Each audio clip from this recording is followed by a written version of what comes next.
하버드 대학에 간 다양한 이야기를 나누고 있는데요. 하버드 대학 하면 떠오르는 영화가 하나 있습니다.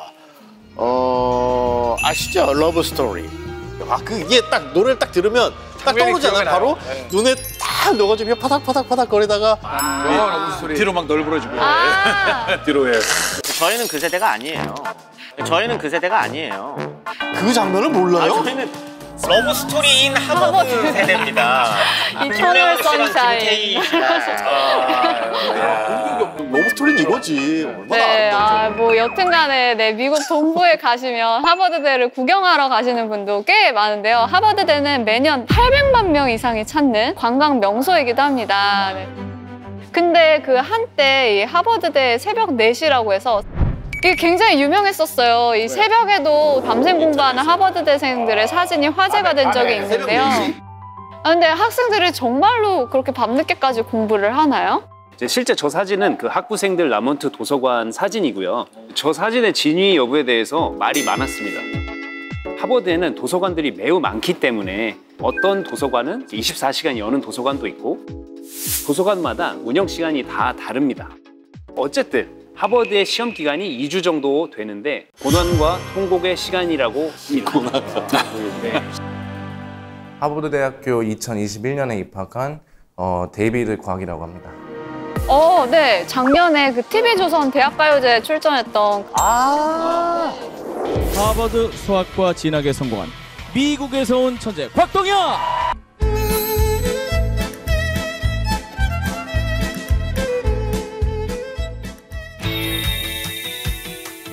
2학년을 다니던 추첨제로 그 해리포터 마냥 추첨돼서 들어가요. 하우스로. 특히 하우스마다 상징 동물이 있어요. 근데 퀸스 하우스는 이제 펭귄이거든요.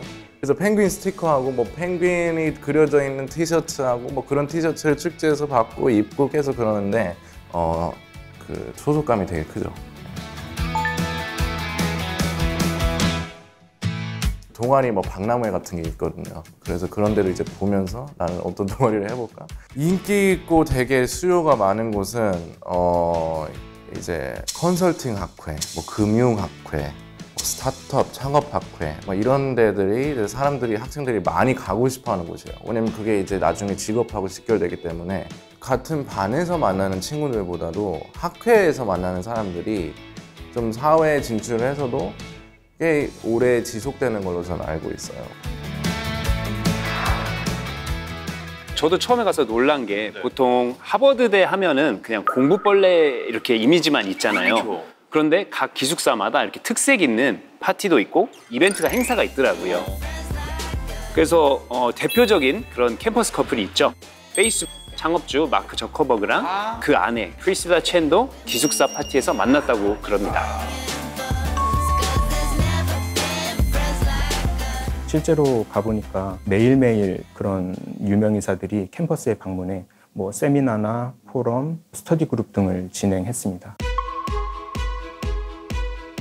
예를 들어서 우크라이나의 외교부 장관이었던 사람이 학교에 직접 방문해서 러시아와 우크라이나 간의 분쟁을 어떻게 해결해야 될까 뭐 그런 것들도 직접 말하고 그래서 그 사람들과 직접 부딪히면서 뭐 대화도 하고 또 어떤 정책을 더욱 펼칠 수 있을지 같이 고민하는 것이 하버드의 특성이지 않을까 생각이 듭니다.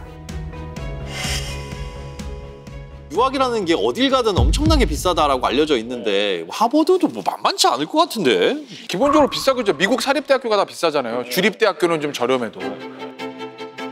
하버드 대학교 학비는 매년 조금씩 변동이 있어요. 올해 입학하는 2025년, 26년도 기준에서 9만 불에서 9만 5천 불. 한국 돈으로는 1억이 넘는 비용입니다. 학비만 1억이라고? 와. 근데 여기서 중요한 것은 하버드가 정말 좋은 재정 보조를 갖고 있다는 거예요. 입학 허가를 받고 나서는 학생이 얼마만큼 등록금 낼 수 있는가 그것만 보고 나머지 등록금과 들어가는 비용들을 하버드에서 내준다는 거예요.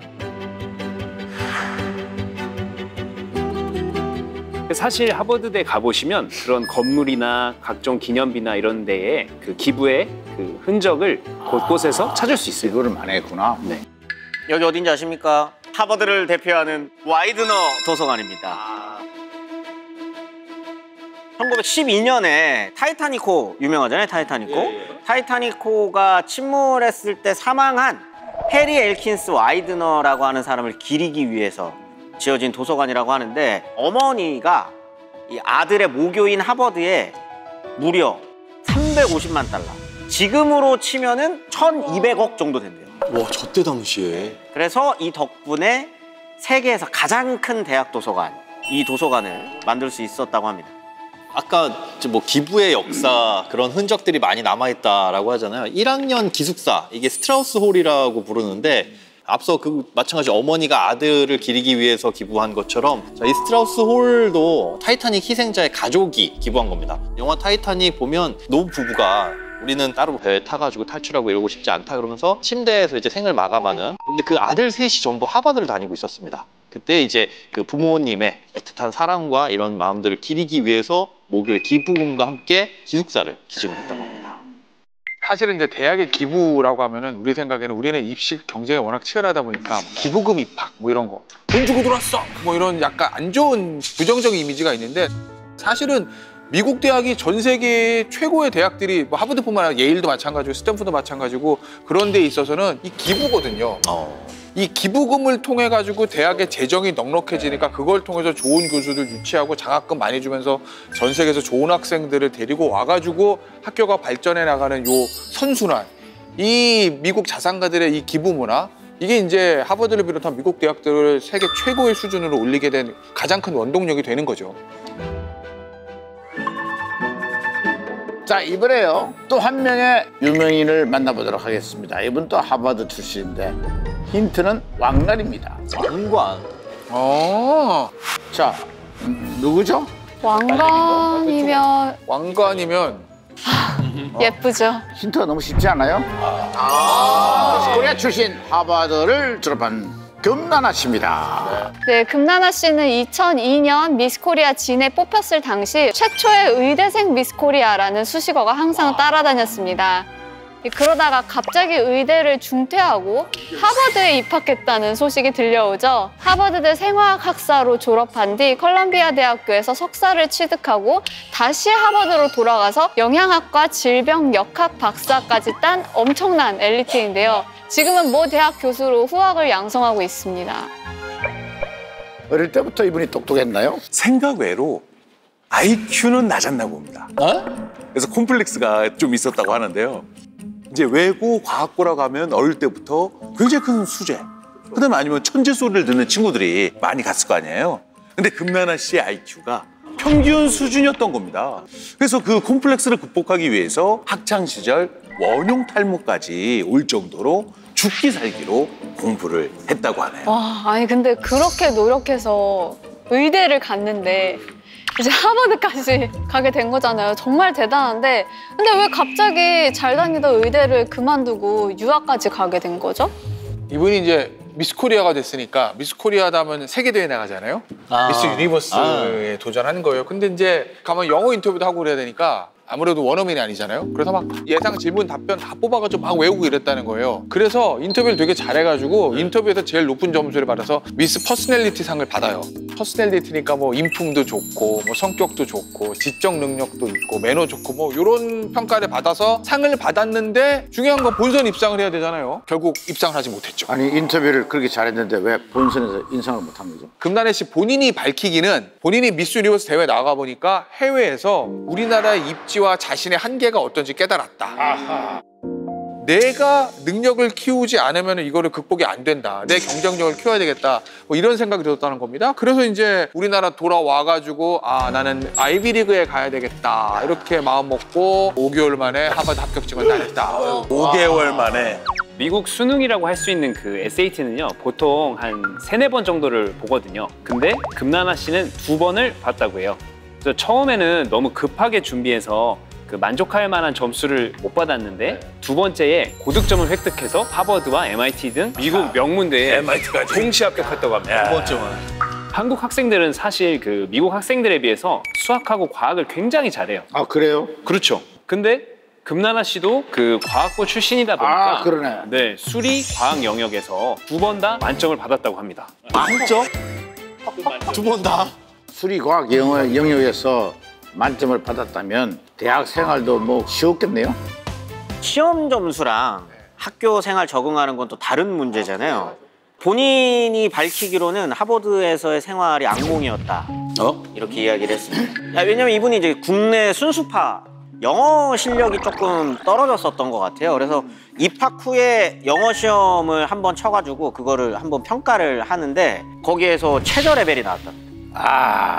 그래서 필수 과목을 듣기 전에 영어 실력을 키우는 수업을 추가로 들어야 되게끔 이제 조치가 취해진 거예요. 근데 한국인으로 하버드 입학한 사람 중에 역대 2번째였답니다. 역대 2번? 그러니까 다른 분들은 이 수업을 안 들어도 됐었는데 금나나 씨는 이 수업을 듣는 역대 2번째 학생이 됐었던 거예요. 그래서 어떻게 보면 유학을 오자마자 난간에 부딪힌 거죠. 뭐 그래도 졸업을 한 걸 보면 엄청나게 노력을 하셨겠네요. 맞습니다. 하버드가 입학보다 졸업하기가 더 힘들다는 소문이 자자하잖아요. 그래서 서바이벌 그 자체였다고 합니다. 금나나 씨는요, 힘들 때마다 자기만의 공간이었던 지하실에 가서요, 그렇게 많이 울었다고 합니다. 그래도 그렇게 노력해서 간 학교인데 포기할 수는 없지 않습니까?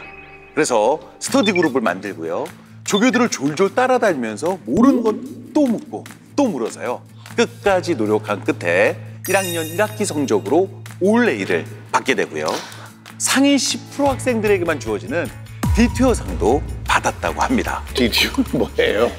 네, 이 디튜어상의 경우에 학교에서 수상자들한테 이제 책을 한 권씩 주거든요. 네. 네. 근데 그 책을 본인이 선정을 하는데 책을 받을 때 안쪽 첫 페이지에 하버드 마크랑 그 디튜어 수상자 누구누구 이러는 명예 인장을 새겨줍니다. 야, 그 책 잃어버리면 진짜 큰일 나는 거죠. 하버드 학생한테는 굉장히 명예로운 상이죠. 그 아까 보니까 뭐 하버드에도 캠퍼스 커플이 좀 꽤 많았는데 하버드엔 뭐 이렇게 메이킹 이런 건 없었습니까? 단체 미팅 뭐 이런 거. 금나나 씨가 그냥 아예 애초부터 하버드에 갈 때부터 나는 연애 안 해 이렇게 선을 긋고 갔답니다. 오직 공부하고 운동만 했대요. 알 수 없지 뭐. 그거 알 수 없지, 자기가 말 안 하면. 본인이 스스로가 멀티가 안 된대요. 뭐 하나에 꽂히면 그것만. 그러니까 연애를 하면 연애에 이제 집중하는 사람 있죠. 저도 약간 그런 편인데. 하버드 얘기하는데 왜 본인 얘기를 하고 자기 연애 얘기를 왜 해? 그래가지고요. 아무튼 이게 의과대학원에 진학을 해가지고 의사가 되기 전까지는 나 절대 한눈 팔지 않겠다 그렇게 마음을 먹은 거죠. 근데 뭐 아시다시피 워낙 이 미모가 출중하시잖아요. 그러니까 당연히 주변에서 뭐 관심 보이는 남학생들 많았을 거 아니에요. 그거 거절해야 되잖아요. 그럴 때마다 나 이미 한국에 약혼자 있다. 졸업하면 그 사람과 결혼할 거다. 이렇게 하면서 선을 딱 그었다고 합니다. 예, 하버드 다닐 때 그 금나나 씨 별명이 체대생이었대요. 체대생? 네. 체육관 중에 맥이라고 부르는 체육관이 있는데 그 금나나 씨가 얼마나 운동을 열심히 했는지 나나 보고 싶으면 맥으로 가라. 그런 말이 있었다고 합니다. 그만큼 자기 관리가 철저하셨던 분이었던 거죠. 그 얼핏 결혼했다는 소식을 들은 것 같은데 맞나요? 네. 국내 준재벌급 건설회사 회장과 결혼했다라는 얘기가 있는데 그 나이 차이가 무려 26살. 나는 그래서 되게 세간을 놀라게 했고 이게 비공개 결혼 이후에 7년 만에 알려진 소식이라고 해가지고 또 한번 화제가 됐습니다. 아까 미국 의과대학원에 진학하는 게 목표라고 했는데 꿈을 이룬 건가요? 의대 대학원에 들어가기 위해선 따로 시험을 보게 되는데 그 성적도 최상위권이었다고 합니다. 그래서요, 하버드대 졸업을 앞두고 총 26군데 의대에 지원서를 내게 됐는데요, 준비해야 하는 에세이만 무려 72편이나 그렇게 준비를 했다고 합니다. 그런데 금나나 씨에게 면접을 보자고 연락한 학교는요 5군데밖에 안 됐다고 합니다. 그마저도 모두 탈락하고 말게 되는데요, 대학생활 내내 의대 진학만을 꿈꾸고 달려왔었는데 너무나도 뼈아픈 경험이 되었습니다. 사실 그 당시에 그 미국 의과대학원 분위기가 굉장히 폐쇄적이었어요. 그 영주권이나 시민권이 없으면은 그 미국 의대에 들어가는 게 거의 불가능했다고 하더라고요. 그래서 당시 하버드 의대는 10년 동안 국제학생을 고작 8명만 받았고요. 10년 동안 8명? 네. 자. 예일이나 코넬대는 뭐 한두 명 그렇게밖에 안 됐다고 합니다. 영어를 모국어로 쓰는 학생들만 받은 이유가 있는데요, 의사소통이 원활하지 않아서 생명을 그 위험에 빠뜨릴 수 있다고 판단했다고 그러네요. 그럴 수 있겠네. 그건 그럴 수 있겠다. 그래서 금나나 씨는 그런 상황에서 5군데나 면접 요청을 받았으니까 그것도 대단한 거죠. 그래요. 이제 어떻게 극복을 했습니까? 이거 참 굉장히 어려운 일인데. 금나나 씨가 이제 의대 대학원 낙방으로 힘들어하고 있었는데 콜롬비아 영양대학원에서 우리 학교 와라 이렇게 연락이 왔다는 거예요. 알고 보니까 이제 본인은 원래 콜롬비아 의대에 지원서를 보냈는데 이게 콜롬비아 영양대학원으로 잘못 전달이 됐다는 거죠. 그런데 이제 금나나 씨가 앞서 이제 하버드 졸업 당시에 우등상 받았다고 그랬잖아요. 그 영양 관련해가지고. 그러니까 영양대학원에서 이 정도면 우리 대학원에서 공부해도 되겠는데 이렇게. 그래서 어쨌든 콜롬비아 대학원에 석사, 그다음에 하버드 돌아와서 박사, 그리고 지금 전공사에서 교수. 뭐 탄탄대로 인생이 지금 잘 나가고 있는 거죠.